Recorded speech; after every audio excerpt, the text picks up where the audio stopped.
Hi friends, welcome to நல்லதொரு வீணை channel. இந்த வீடியோவில் மசாலா பொரி எப்படி பண்ணுறதுன்னு பார்க்கலாம். அதுக்கு ஒரு அகலமான பாத்திரத்தில் 3 கப் போல் பொரி எடுத்து வச்சுருக்கேன்.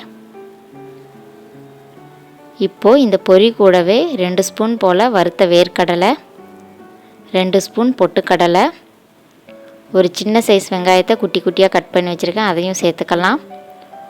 ஒரு தக்காளியை அதோட விதைப்பகுதியை எடுத்துகிட்டு குட்டி குட்டியாக கட் பண்ணி வச்சுருக்கேன். கொஞ்சமாக கொத்தமல்லி இலைகளையும் குட்டியாக கட் பண்ணி சேர்த்துக்கலாம். ஒரு கேரட்டை தோல் சீவிட்டு இந்த மாதிரி துருவி வச்சுருக்கேன், அதையும் சேர்த்துக்கலாம்.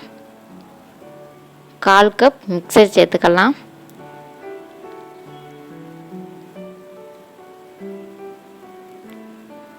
காரத்துக்கேற்ப மிளகாய் தூள் சேர்த்துக்கலாம். நான் 1/2 ஸ்பூன் சேர்த்துருக்கேன். இப்போ ஒரு 1/4 ஸ்பூன் போல் உப்பு சேர்த்துக்கலாம்.